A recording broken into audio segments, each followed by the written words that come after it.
Hello guys, आज के जो हमारा टॉपिक है वो है ऑल फॉर्म ऑफ नॉर्मलाइजेशंस। इस वीडियो में हम जो भी नॉर्मलाइजेशंस की फॉर्म पढ़ चुके हैं उनको बारी बारी थोड़े थोड़े समरी या जर्नल कंसेप्ट के साथ देखेंगे। तो सबसे पहले जो हमारी फॉर्म आती है वो है first normal form. First normal form क्या कहती थी? फर्स्ट नॉर्मल फॉर्म हमें बताती थी कि नो मल्टी वैल्यूड एट्रीब्यूट, किसी भी रिलेशन या टेबल में मल्टी वैल्यूड एट्रीब्यूट नहीं होने चाहिए, सिर्फ सिंगल वैल्यू एट्रीब्यूट अलाउ थे उसमें। तो मल्टी वैल्यूड या सिंगल वैल्यू एट्रीब्यूट से क्या मुराद है? अगर हमारे पास एक टेबल है स्टूडेंट्स की, उसका रोल नंबर ये है, रोल नंबर 1 2 3 है, और क्लास वो जो पढ़ रहा है ना, क्लासेस वो सी भी पढ़ रहा है, C++ भी पढ़ रहा है, जावा भी, असेंबली भी। अब मैं जहाँ यहाँ पर देखूँ ना, यहाँ कामा आ गया, इसका मतलब है कि ये मल्टी वैल्यूड एट्रीब्यूट है। एक स्टूडेंट है, उसकी क्लासेस सी है और C++ भी पढ़ रहा है। तो फर्स्ट नॉर्मल फॉर्म जो हमारी है वो इस चीज़ को अलाउ नहीं करती। वो कहती है कि मल्टी वैल्यूड नहीं होनी चाहिए, सिंगल वैल्यू एट्रीब्यूट होने चाहिए। तो हम इस चीज़ को किस तरह ख़त्म करेंगे? हम एक टेबल बना लेंगे अलग जिसमें रोल नंबर और क्लासेस होंगी। तो क्लास 1 लिख देंगे, क्लास 2 लिख देंगे। क्लास 1 में हमारे पास सी होगा, जावा होगा, असेंबली होगी। अब क्लास 2 में हमारे पास C++ होगी, और नल नल हम इस तरह कुछ भी लिख सकते हैं। उसमें हमारे पास बहुत से तरीके हैं, क्योंकि हमने सिर्फ मल्टी वैल्यूड चीज़ को ख़त्म करना है। कोई ऐसा तरीका लिख दें जैसे मल्टी वैल्यूड ख़त्म हो जाए और सिंगल वैल्यू हो जाए। या हम इस तरह भी लिख सकते हैं, 1 2 3 है ना, पहले सी लिख दें, फिर C++ लिख लें, जावा लिख लें, असेंबली दें, नीचे जो मतलब हमारा कॉलम है अलग आ जाते हैं। इस तरह जो हमारी फर्स्ट नॉर्मल फॉर्म होगी उसको मल्टी वैल्यूड ख़त्म करके हम सिंगल वैल्यू एट्रीब्यूट में होना चाहिए, और यही हमारी फर्स्ट नॉर्मल फॉर्म होती हैं। जब हम ये चीज़ें कर लेते हैं तो हमारा जो रिलेशन है या टेबल है वो फर्स्ट नॉर्मल फॉर्म में आ जाता है। इसके बाद जो हमारी सेकंड नॉर्मल फॉर्म है, सेकंड नॉर्मल फॉर्म क्या कहती है? सेकंड नॉर्मल फॉर्म हमें बताती है कि जो हमारा टेबल या रिलेशन है ना, वो पहले तो फर्स्ट नॉर्मल फॉर्म में होना चाहिए। पहले फर्स्ट नॉर्मल फॉर्म में हो गया। अब दूसरा इसका है no partial dependency. No partial dependency से क्या मुराद होती है कि अगर हमारे पास कोई भी वैल्यू है या एट्रीब्यूट है, फॉर एग्जांपल हमारे पास ए और बी हैं, किसको डिटरमाइन कर रहे हैं? ये सी को। अगर ए और बी में से कोई एक एट्रीब्यूट किसको, सी को डिटरमाइन करे, तो ये क्या होगी? ये हमारे पास पार्शियल डिपेंडेंसी होगी। और सेकंड नॉर्मल फॉर्म कहती है कि पार्शियल डिपेंडेंसी हमें नहीं होनी चाहिए, सिर्फ फुल डिपेंडेंसी होनी चाहिए। नो पार्शियल डिपेंडेंसी, सिर्फ फुल डिपेंडेंसी होनी चाहिए इसमें।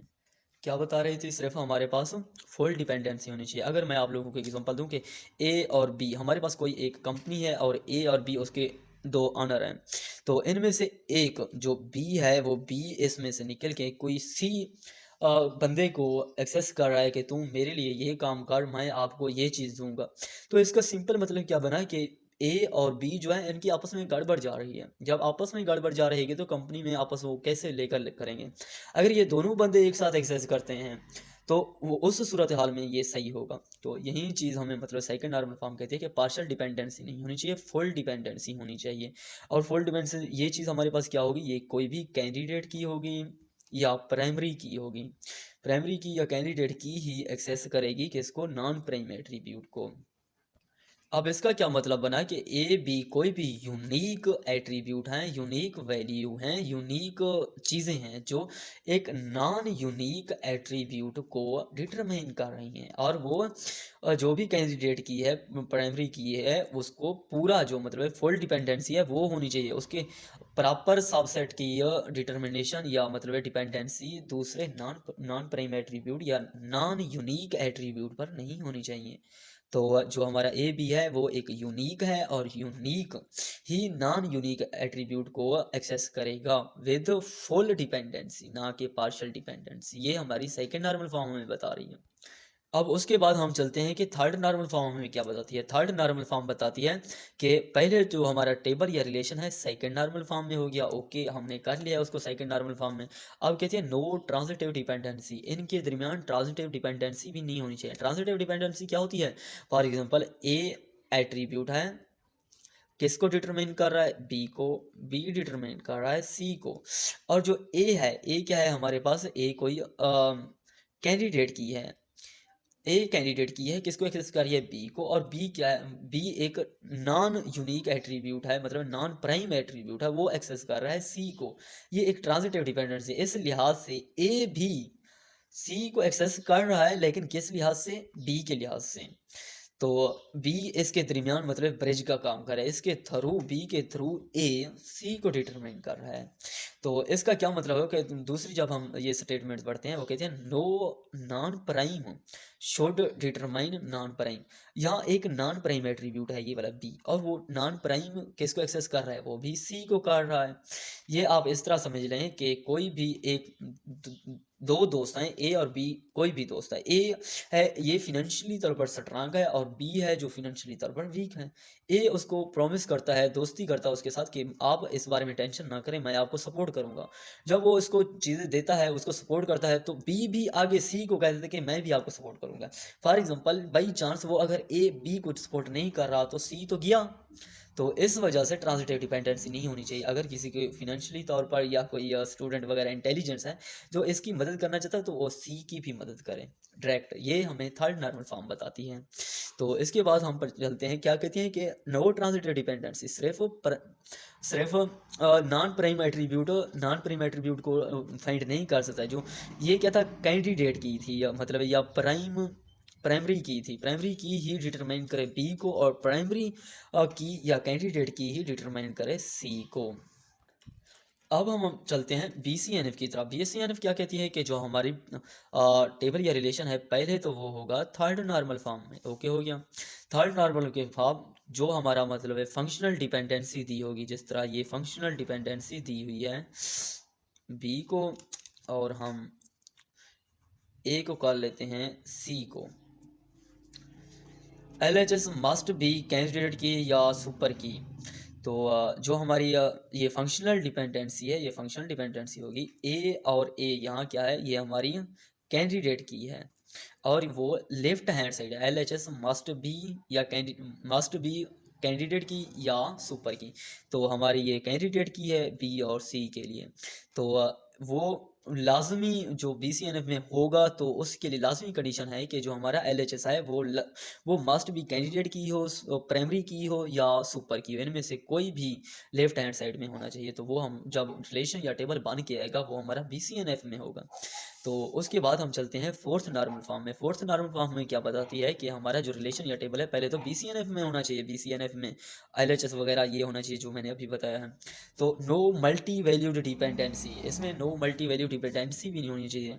मल्टी वैल्यूड डिपेंडेंसी क्या होती है, तो मल्टी वैल्यूड डिपेंडेंसी होती है कुछ ऐसे एट्रीब्यूट भी होते हैं, कुछ ऐसी एंटिटी भी होती हैं जो एक से ज़्यादा वैल्यू रखती हैं। फॉर एग्जाम्पल मैं मतलब मेरा नाम आरिफ है, जो एक आरिफ है, आरिफ के 3 मोबाइल नंबर होंगे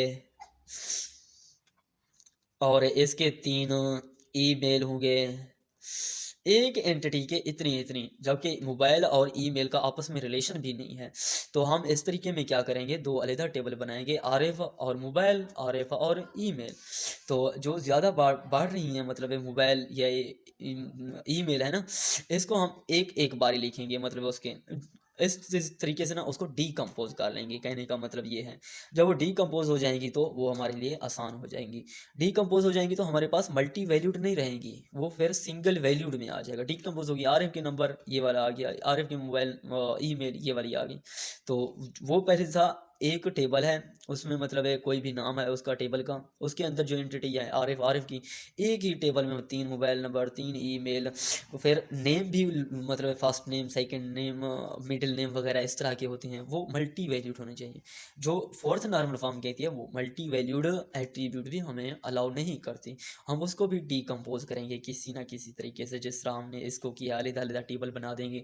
जो हमारे पास एक कैंडिडेट की, मतलब ये आरिफ तो कैंडिडेट की है, मस्ट है, वो हर किसी के साथ आएगी, तो दूसरे उस टेबल में हम रख देंगे, जो मतलब है मोबाइल वाला अलग टेबल बना देंगे, ईमेल वाला अलग टेबल बना देंगे, नेम वगैरह वाला कोई भी हो सकता है उसका अलग टेबल बना देंगे। अब हम चलते हैं इसमें फिफ्थ नॉर्मल फॉर्म में। फिफ्थ नॉर्मल फॉर्म में कहता है कि जो हमारा टेबल है, पहले तो वो फोर्थ नॉर्मल फॉर्म में होना चाहिए, ये वाला जो हमने मल्टी वैल्यूड एट्रीब्यूट नहीं होनी चाहिए। ओके हो गया।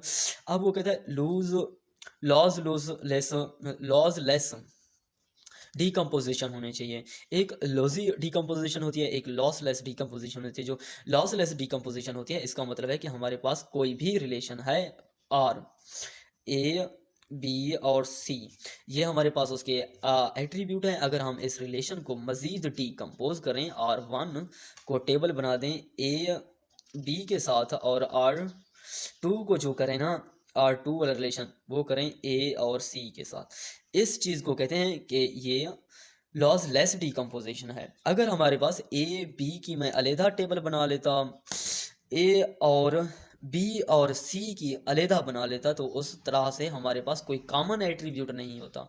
इस तरीके से ए हमारे पास एक कॉमन एट्रीब्यूट रह गया है, जिस तरीके से हम बाद में फॉरेन की, प्राइमरी की कंसेप्ट लगा के इनको आपस में मिला लेंगे।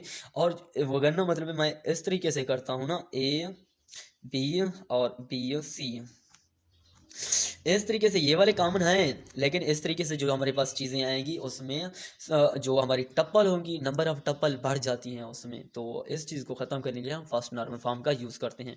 यहाँ तक हमारी वीडियो ख़त्म होती है। उम्मीद है आप लोगों को अच्छी लगी होगी। तो जी दोस्तों, अगर अच्छी लगी है तो आप देखें, शेयर करें दोस्तों के साथ इसको। और तब तक के लिए अपना ख्याल रखिएगा। अगर आप लोगों का कोई सवाल हो तो आप लोग कमेंट्स में पूछ सकते हैं। तब तक के लिए ख्याल रखिएगा। हम मिलते हैं एक नई वीडियो में। Thank you.